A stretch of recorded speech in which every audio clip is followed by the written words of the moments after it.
Thanks for tuning in and joining me for a cup of coffee. I hope you are all keeping well these days and finding ways to keep busy and connect with others. This past weekend, Jody and I headed out to Spruce Woods Provincial Park just a couple hours west of Winnipeg. And I particularly wanted to go there because I wanted to check out the amazing sand dunes. Recently, Jody and I were watching a documentary, and it was about natural healing breakthroughs. And one of the things that they talked about was this idea of grounding or earthing technique.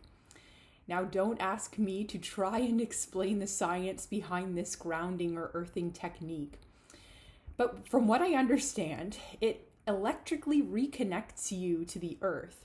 And this documentary claimed that through earth science and grounding physics, electrical charges from the earth can have powerful effects on your body when you take the time to intentionally connect with the earth. And so this idea that I heard in this documentary naturally piqued my theological curiosity as I started to consider the interconnectedness with all that God has created and what it means to intentionally connect with the creation made for us by our holy Creator, the creation in which our Creator is manifest. But since Jody and I are having a bit of an ant situation in our backyard, we decided to go to the sand dunes at Spruce Woods Park to kick off our shoes and spend the morning hiking in the sand and try this earthing technique, see what we thought of it. So I'm not promoting or endorsing this grounding or earthing technique. It was just something that I saw and thought was kind of curious to try. And I did sleep good that night after trying it. It could have been the grounding technique, but it also could have just been the time outside in the fresh air. But if you're watching this and you've ever tried the grounding or earthing technique, then get in touch with me because I am curious to hear more. But nonetheless, when we did go out to Spruce Woods and frolic through the sand dunes, we had a great day. The sand, in a way, made us feel like we were back in Nova Scotia. The only thing that was missing was that wonderful salty ocean and the peaceful sound of the waves. But this day outside gave us another opportunity to marvel at God's beautiful creation and this beautiful world and all of its richness that God has created. And if you didn't yet get the chance, check out my sermon from this past Sunday, during which I marvel at the diverse, unique beauty in this world that God has made. We see signs of it all around us, especially this time of year as we move from spring to summer. Brenda sent me this picture of their beautiful violet that just keeps on blooming. How nice it is for us to be able to enjoy elements of God's beauty inside and out.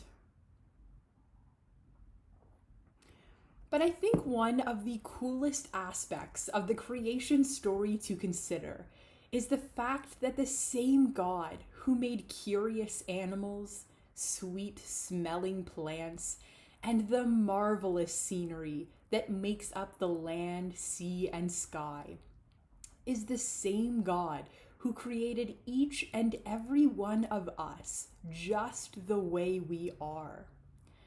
Just consider how profound and amazing that really is, to know that the same God that made the most peaceful outdoor escapes that we all love to go to and find serene peace and tranquility, the same God that made those places made each and every one of us just the way we are. And as we consider this amazing thing, I want you to think about how many times a day you use a mirror. So mirrors are on your car. Hopefully you use those ones to see what's going on around you. When we lived in Montreal, mirrors were also on busy street corners that were crowded by buildings to help drivers see people coming along in the bike lanes. I think most often, though, we all use mirrors to look at ourselves.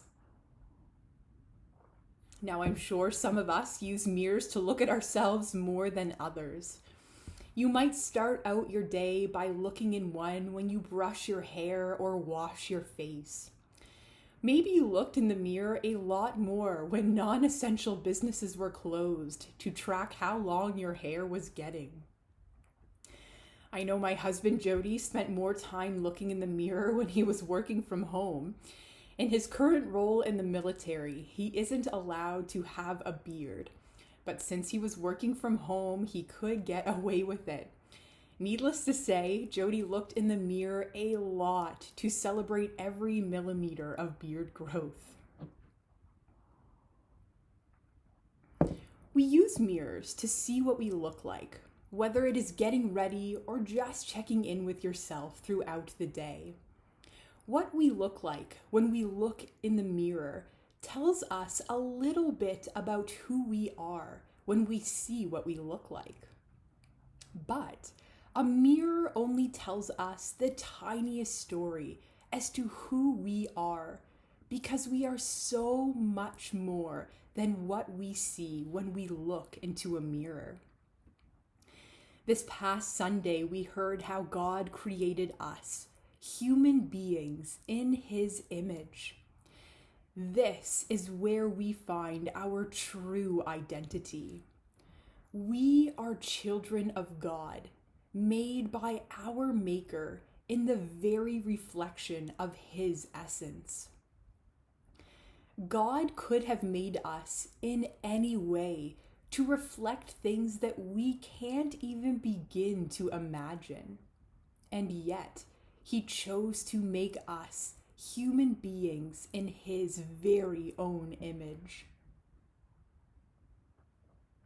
What an incredible honor it is for us to know He loves us so much that He wants us to be a reflection of Him as we live into our identity as His children. Now, there are some responsibilities that come with living into this amazing identity. As children of God, we must fight against the bad stuff in our world. We must respect all people made by God, looking out and caring for all the people around us. As children of God, we need to stand up and work for justice and equality for each person. You just never know when God is going to cross your path with someone who needs exactly what God has given you to offer to this world. As God's children, we have to be willing to live into God's reflection, sharing with the world all the promises, talents, and resources that God has given to us. But in addition to these responsibilities, there are also a lot of amazing privileges that come with this identity of being children of God. As children of God, the privileges are that we get to have a relationship with God, our Creator, who promises to never leave us nor forsake us. We get to have joy beyond our immediate circumstances, hope beyond this immediate world, and peace beyond our own understanding. As children of God, we also get to live as Easter people as we live into the resurrection. Jesus paid the ultimate sacrifice on the cross so that He could catch each of us with His grace when we fall.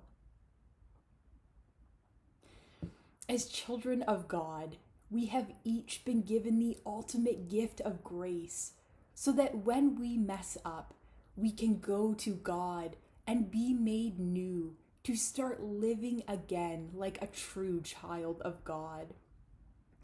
How amazing is that, to know that God our Father is there with wide open arms, ready to catch each of His children when we fall, and then build us back up again by His grace so that we can continue living as His children, working for goodness in this world. How amazing is it that through our faith in God, we can truly live into this amazing identity and be children of God in this world. As we consider these privileges that come with this identity of being children of God, made in God's image, I want to leave you all with a challenge today. And so every time you look into the mirror, whether you are getting ready in the morning or just catching a glimpse of yourself throughout the day, I want you to look into the mirror and remind yourself, I am a child of God. Every time you see yourself in a mirror, tell yourself, I am a child of God. We are all children of God, and we have all been offered this amazing identity to live into because we are so much more than meets the eye. Let us remind ourselves of this worthy identity every day, for we are all children of God, cared for and loved beyond measure by our Maker.